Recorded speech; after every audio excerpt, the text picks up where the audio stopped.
तो breaking news में पहली और बड़ी खबर कोलकाता से है, जहां टीएमसी के एक और विधायक को ईडी ने गिरफ्तार कर लिया है और यह गिरफ्तारी शिक्षा घोटाले में हुई है। आपको बता दें, इसमें पार्था चटर्जी पहले से गिरफ्तार हैं और अब टीएमसी विधायक मानिक भट्टाचार्य को भी ईडी ने गिरफ्तार कर लिया है। एक दिन पहले ही जांच एजेंसी ने मानिक भट्टाचार्य को समन भेजा था। और आपको यह भी बता दें कि Manik Bhattacharya West Bengal Board of Secondary Education के प्रेसिडेंट रह चुके हैं। आरोप है कि उनके प्रेसिडेंट रहते हुए विभाग में बड़े पैमाने पर घोटाला हुआ, फर्जीवाड़ा हुआ। इसी को लेकर उनकी गिरफ्तारी, टीएमसी विधायक मानिक भट्टाचार्य को गिरफ्तार किया गया। इन पर गंभीर आरोप है। चलिए ज्यादा जानकारी के लिए सीधा पश्चिम बंगाल का रुख करते हैं। ऋतिक मंडल हमारे साथ, हमारे सहयोगी जुड़ रहे हैं। ऋतिक, क्या है ये पूरी खबर और अब तक क्या कुछ कार्रवाई हुई है? क्या ताजा तस्वीर, क्या अपडेट, बताएं।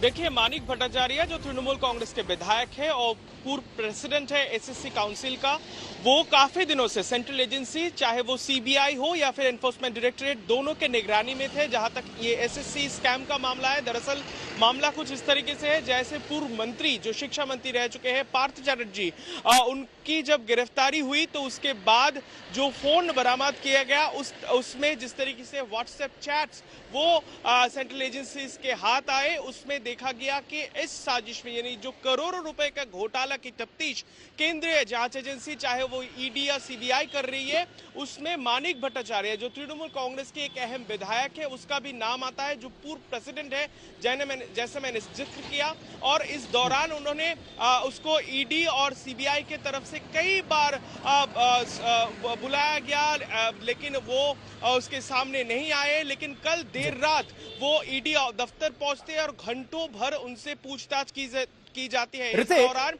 उनसे मानिक भट्टाचार्य की गिरफ्तारी के बाद पश्चिम बंगाल में किस तरह की हलचल है? क्या सियासत ममता बनर्जी या फिर उनकी पार्टी की तरफ से अभी तक कोई टिक्का टिप्पणी हुई है, कोई स्टेटमेंट्स आए हैं सामने?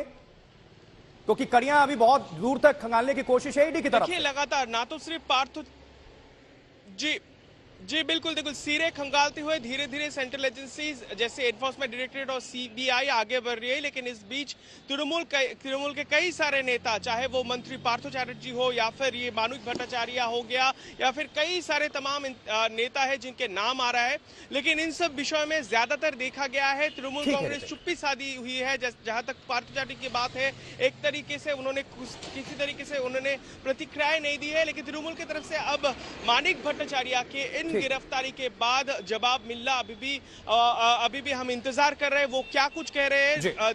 जहां तक खबरें हैं कि आज मानिक भट्टाचार्य को कोर्ट में भी हाजिर किया जाएगा।